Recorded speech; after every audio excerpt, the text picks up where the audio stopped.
সালাত কাকে বলে? সর্বপ্রথম প্রশ্নটা আসে এটা যে সালাত শব্দের অর্থ কি, সালাত কাকে বলে, সালাতটা কি? সালাত এটা তো আরবি শব্দ। আমরা যারা আরবি জানা পণ্ডিত আছি তারা হলেও আমরা শব্দের খেলা খেলি, মানে শব্দ দিয়ে একটা মানুষের ভয় দেখাই দিই। আরবি তেমন একটা শব্দ ঘুমো, আপনি তো অর্থ জানেন না, আপনি অটোমেটিক ডরাই যাবেন। আপনি এমনিতেই যে কত বড় জান্নেওয়ালা লোক। এই যে ভয়, এই সালাত বাংলাদেশ অধিকাংশ মানুষ বলে সালাত শব্দের অর্থ নামাজ। না, নামাজ এটা ফার্সিতে, বাংলায় না। আরবিতে হইল কোরআনের ভাষায় হচ্ছে সালাত, ফার্সি ভাষায় হচ্ছে নামাজ, ইংরেজিতে হচ্ছে প্রেয়ার, আর বাংলায় হচ্ছে সংযোগ এবং যোগাযোগ প্রচেষ্টা। সংযোগ এবং যোগাযোগ প্রচেষ্টা।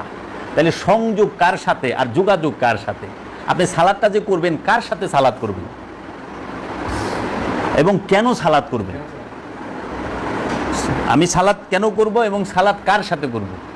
আমি সালাদ করব হচ্ছে আত্মপরিচয়ের জন্য। সালাতের মাধ্যমে নফসের পরিচয় এবং রবের পরিচয় পাওয়া যায়।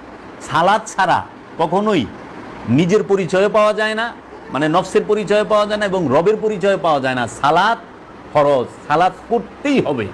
আর যদি কেউ বলে আমি সালাত ছাড়া আমি নিজেরই চিনছি, তাহলে পরে সে তার মন গড়া একটা কথা বলছে। কিন্তু এখন সেই সালাদটা কোন সালাদ? না আমি যেটা করতেছি এই সালাদ, না এর পিছনে অন্য কিছু আছে? তাহলে আমাদের প্রশ্নটা হলো যে সালাত শব্দের অর্থ আমরা পাইলাম সংযোগ এবং যোগাযোগ।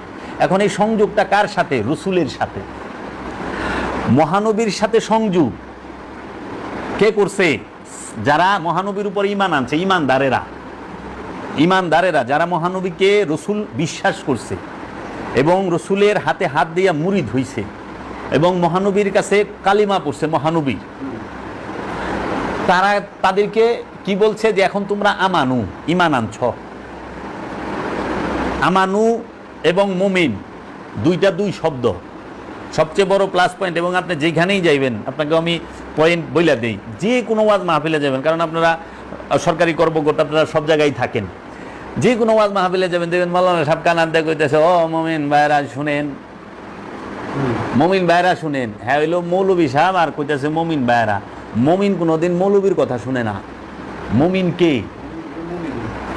পরিপূর্ণ লোকটাকে মুমিন বলে। মুমিনের সাথে আল্লাহ থাকে, আমানুর সাথে আল্লাহ থাকে না। কোরআন বলতেছে আমি মুমিনের সাথে থাকি, কিন্তু কোরআন কোথাও বলে নাই যে আমি আমানুর সাথে আছি।